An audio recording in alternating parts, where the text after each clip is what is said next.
Hello everyone, Danielle here with Blooming Heart Shop. In this video, I am going to show you how to make loops. They are a basic and essential jewelry making technique that you will use all the time, from necklaces like this rainbow moonstone pendant necklace that I make that I put on a chain with that loop,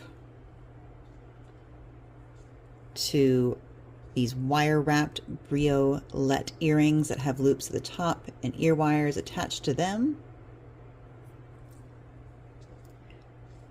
You use loops to link together. Loops link.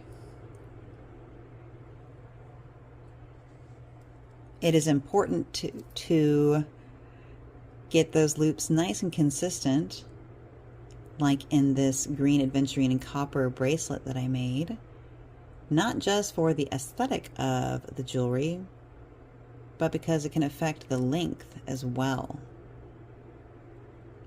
So like everything, you need to practice, practice, practice. I suggest getting some extra wire that you have and practicing that loop technique before you do any project. That's what I did before this video. I made all these different little loops to practice.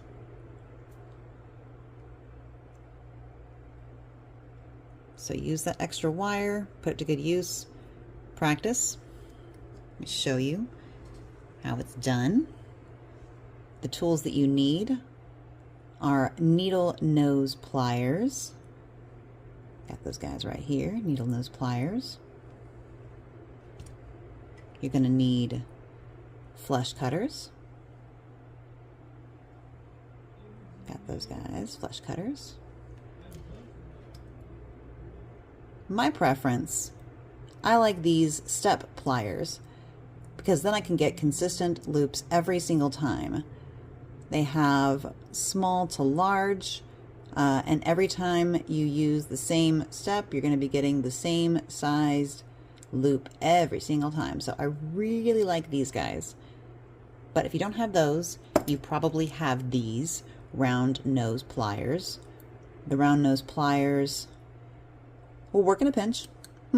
But I guess to be able to make sure that you get that consistency, I would suggest using a Sharpie and marking on the tool where you are making that loop. So after you've made the loop, you take it away, get a new piece of wire, and you put it there. You're not making it a different size. It's not going to be too small or too big.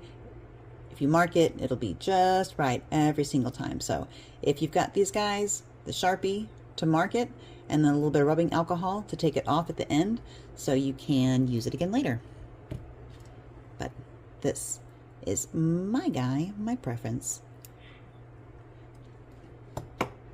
Let me show you how it's done.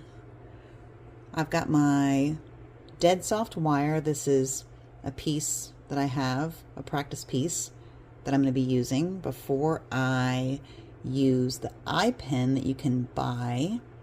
That's got that perfect little loop at the end. And then you would just attach the bead to it and finish it off with another loop. So before I finish it off with that loop, I'm going to practice one more time on my scrap wire. Got my dead soft 20 gauge wire and my pliers, my needle nose pliers. I'm going to firmly grasp that wire with those needle nose pliers and make a 90-degree bend in that wire. Nice 90-degree bend. Make sure you can see that.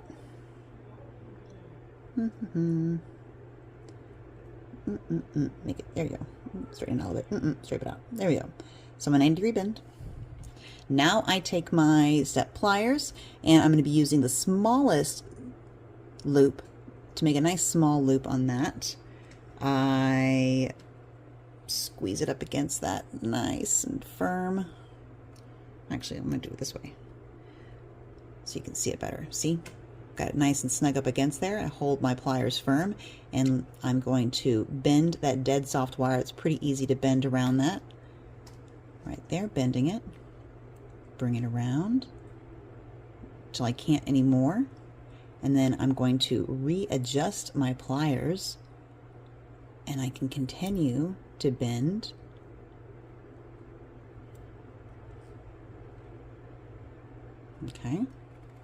until I've got what I heard, this analogy I loved, is a person with a scarf.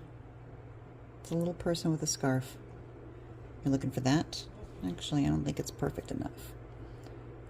So let's put it in there. I'm going to bring it around a little bit more. Now I like that. Now I like that. Okay.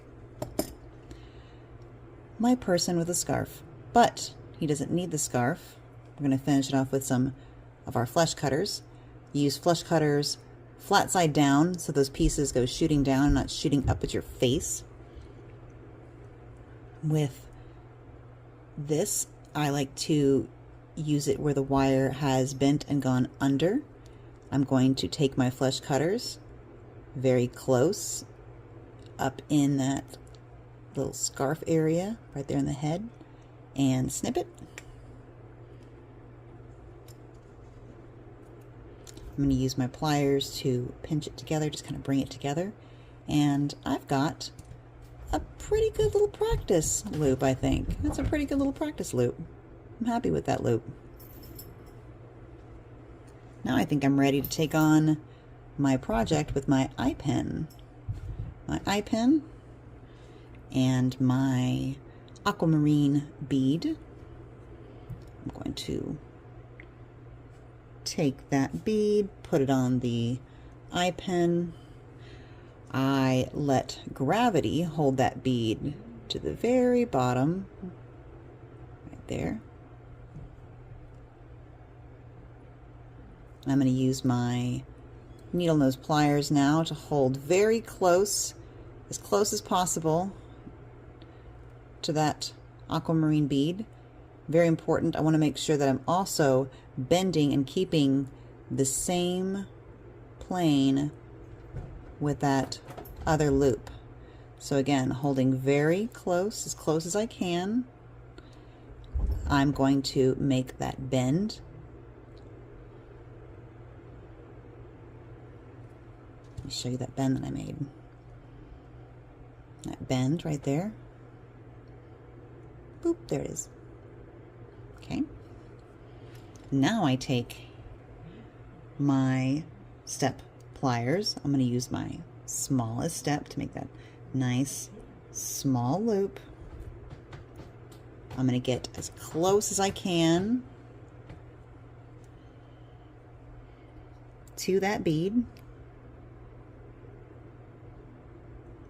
Right up in there.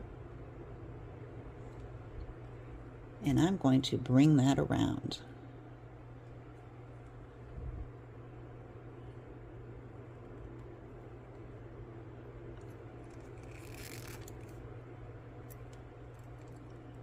I'm going to readjust those pliers, bring it around some more.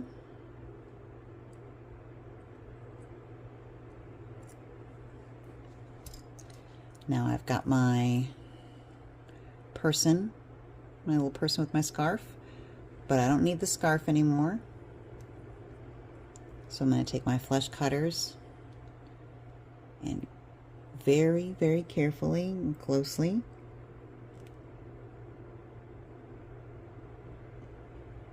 snip. Take my pliers, give it a little pinch.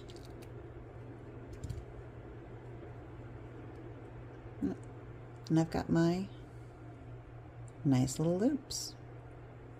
Perfect little loops. Again, practice, practice, practice those loops.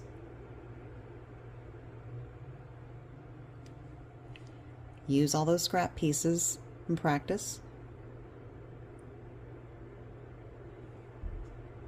You'll get better every time, I promise. I hope you found this video useful.